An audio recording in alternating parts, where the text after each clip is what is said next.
Good morning, ladies and gentlemen. It's me again. Go figure. We're up here in Jupiter, a little bit out of town, and we're here for the Model Airplane Museum. So, as I promised when I first started this channel, that we're going to be looking for the little things, the little out-of-the-way things, the things people don't know about, so you can know about them and maybe visit them and help support local industries and museums, all that kind of stuff. So anyway, this is going to be a short thing, I have a feeling, but online it looks pretty cool. I mean, it's just model airplanes, so there's not a lot to it. But after we leave here, we're going to go down to the Jupiter Lighthouse. It's been probably a year and a half or so, 2 years since we've been there, and yeah, that's a nice walk. We may or may not try to walk up to the top of the lighthouse. I don't know yet. So anyway, let's get inside and let's check out these model airplanes. Moving along. Share the golden age of aviation here, sort of like the 50s and 60s era. That's my era, in which people took pride in traveling, and people got dressed up in shirts and ties, and women with suits and makeup cases. Those were the glory days, and now it's all... This was white gloves. Yes. And now it's all about a sardine can, how many sardines they can fit in. Okay, so these are the glory days of aviation, and we've tried to highlight certain carriers like Braniff and Pan Am that were truly instrumental in developing and making the aviation industry what it has come to today. So this is a 707, which flew from 1958 until the early 80s. Okay, every Pan Am plane had a name on it. These two models don't, but every one of these models has a name on it, and Pan Am named every one of their planes a Clipper and then with a name. So in 1984, it was the last 707 broken up at Kennedy Airport, was Clipper Eagle Wing, okay? And you can see the blue, the white, and the gray. You can see it here, the blue, the white, and the gray. So this is the skin of the plane of the last 707 broken up at Kennedy Airport. Yes, it was broken. My mother let me keep that in her basement for 30 years, God bless her. Okay, and now I found good use for it.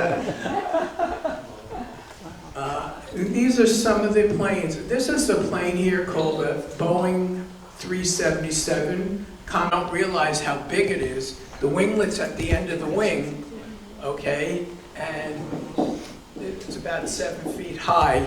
When you're sitting on the plane, you don't really... Yeah, it's like about 2 foot of it. Yeah, it doesn't look that big. What is that used for? Better fuel economy on the plane. How were you able to acquire that? With money. The service life of the aircraft is right here. It flew first for a airline in Australia, then it flew for Aerolíneas Argentinas in South America, and then it flew for about 6 years for Southwest before it was withdrawn from service and broken up. When planes finish their life, they're broken up. Some guy bought this, refurbished it for us, and found a sucker to buy it. 1987, and this is what some of the Western Airlines planes look like. They also acquired an airline called Northeast, okay, that was based in the Northeast United States. There's a couple of Northeast planes here, and they were famous for their yellow birds. Those that are from the Northeast will know the Northeast yellowbirds, okay? And they painted their planes yellow and white. They were very famous at the time. And of course, planes, these are South African, from TAP from Portugal, Saudi Arabia, Eastern, Continental, Saudi Arabian, Midway, Holland, Italy, Alitalia. These are planes from Thailand. These are planes from Colombia. And there's a plane here, a model of the plane that crashed in John McEnroe's parents' house in Long Island in 1990. It crashed in his parents' backyard. And there was no fire because the plane ran out of fuel. And about 75 died and about 75 lived.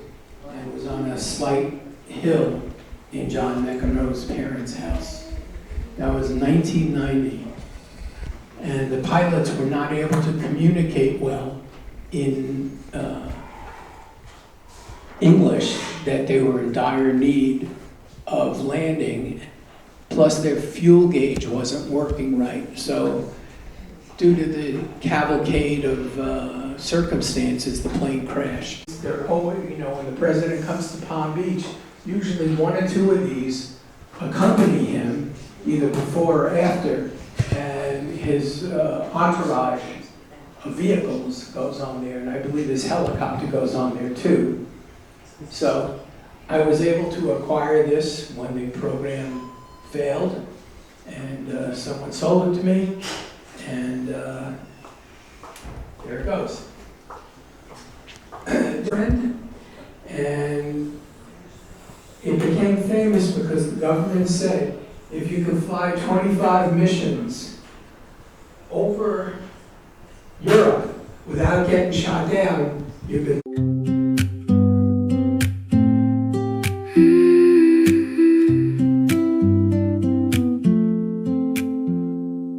I folded all my fears into paper airplanes, sent them off the balcony into the rainstorm. Some crashed into the garden, some flew too high, landing on a stranger's roof under different skies.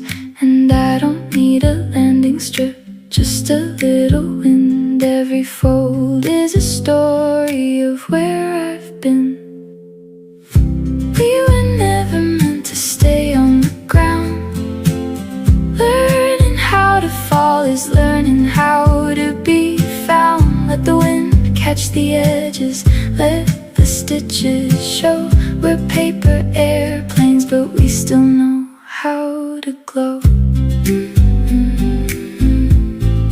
How to glow. I used to trace the cracks inside my palm, waiting for a sign to tell me I belong. Now I draw new lines with a broken pen. Every wrong turn's a lesson, not a dead end. And I don't need a landing strip, just a little faith. Every fold is a promise I'm learning to make. We were never meant to stay on the ground. Learning how to fall is learning how to be found. Let the wind catch the edges, let the stitches show. We're paper airplanes, but we still know how to glow. How to glow. Yeah, we still know how to glow. How to glow.